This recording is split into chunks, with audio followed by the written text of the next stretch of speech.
Selamun aleyküm arkadaşlar.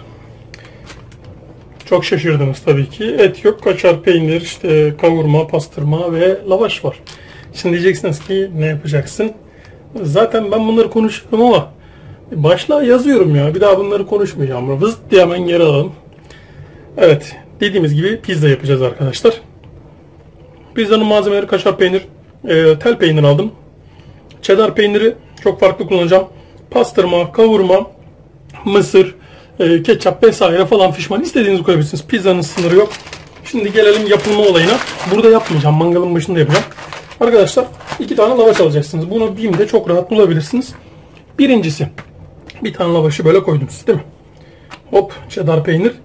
Eriyen, çabuk eriyen ve hafif de yapıştırma özelliği olan bir peynir olduğu için şöyle cheddar'ı koyun. 4 tane cheddar'ı koyun böyle.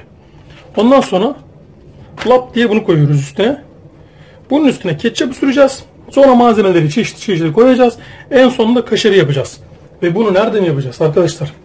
Mangalda yapacağız. Evet saygıdeğer dostlarım. Bu malzemelerin hepsini A101, BİM gibi marketlerde çok rahat bulabilirsiniz. Biraz da ekonomik oluyor tabii ki. Böyle aksiyonlara girilebiliyor. Evet. Hemen mangalın başında buluşmak üzere. Ayrılmayın bir yere. Evet sevgili dostlarım.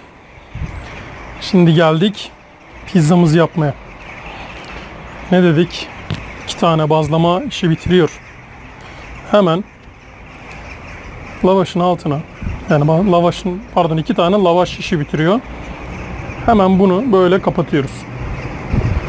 Hiçbir şekilde sıkıntı yok.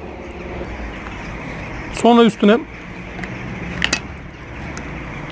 ketçapımızı döküyoruz. Şöyle birazcık dökün. Evet. Sonra onu bir güzel yayıyoruz arkadaşlar.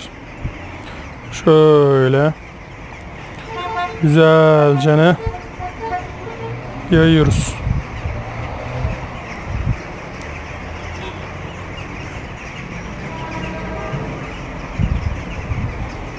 Evet.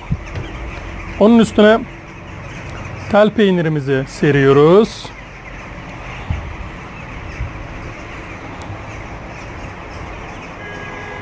Tabii bu Domino's'ta bilmem ne de falan daha farklı oluyor. Biz tamamen eldeki imkanlarla, yani parmesan falan da koyan olabilir. Eldeki imkanları değerlendirme babında yaptık biz. Sonra pastırma koyalım. Şöyle güzelce.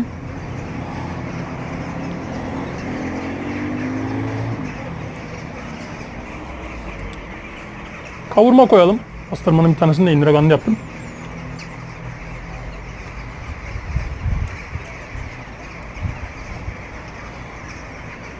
Evet.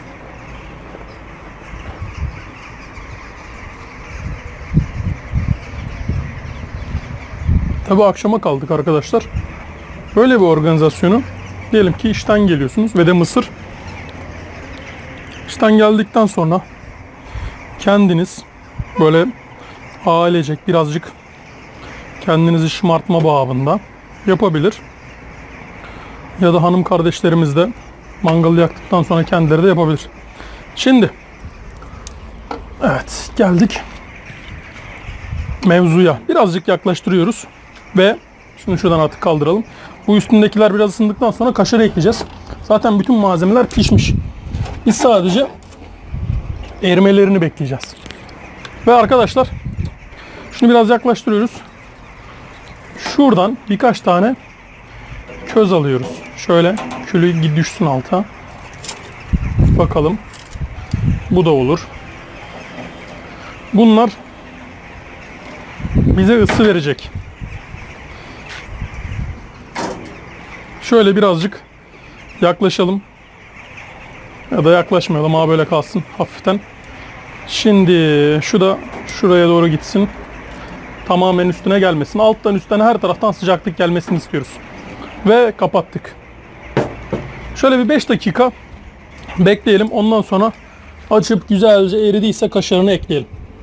Bir yere ayrılmayın arkadaşlar. Tam gaz devam ediyoruz. Evet sevgili arkadaşlar. Şimdi de geldik kaşarını eklemeye. Yani istediğiniz kadar koyabilirsiniz kaşar olayını. Üstünü kaplasın, fazla baymasın yeterli. Hemen şöyle ekliyorum. Bu arada altını da görün, çok süper izini aldı. Yani maksat iz vermek değildi tabii ki. Olayımız tamamen güzelce kızartmak. Evet, isterseniz bol kaşarlı da yapabilirsiniz. Ama tabii baymasın. Bu kadar kafi. Şimdi kapatalım ve kaşarın eridiğini görene kadar bekleyelim. Evet, 5 dakika sonra bunu yiyeceğiz. Evet sevgili dostlar. Ve geldik bir videonun daha sonuna. Şu arkadaşı birazcık şöyle ittirelim. Altı azıcık daha böyle bir cızırdasın. Bir ısınsın, bir güzelleşsin. Kendine gelsin. Üstteki locadaki abilerimizi de aşağı indirelim. Çünkü gayet güzel işlerini yaptılar. Şimdi alttan üstten ısıtma mantığı bu şekil oluyor. Başka şekil zor olur. Şöyle geçelim. Tahtamızı da sürelim. Evet. Sanıyorum ki güzelce koktu. Evet. Arkadaşı bu tarafa doğru alıyoruz. Pizzamız tamamdır. Finito. Ve arkadaşlar şöyle bir kesiyoruz. Yani bir tadına bakalım da, değil mi? Güzelce küçücük bir dilim aldık. Bu mangal usulü pizza arkadaşlar.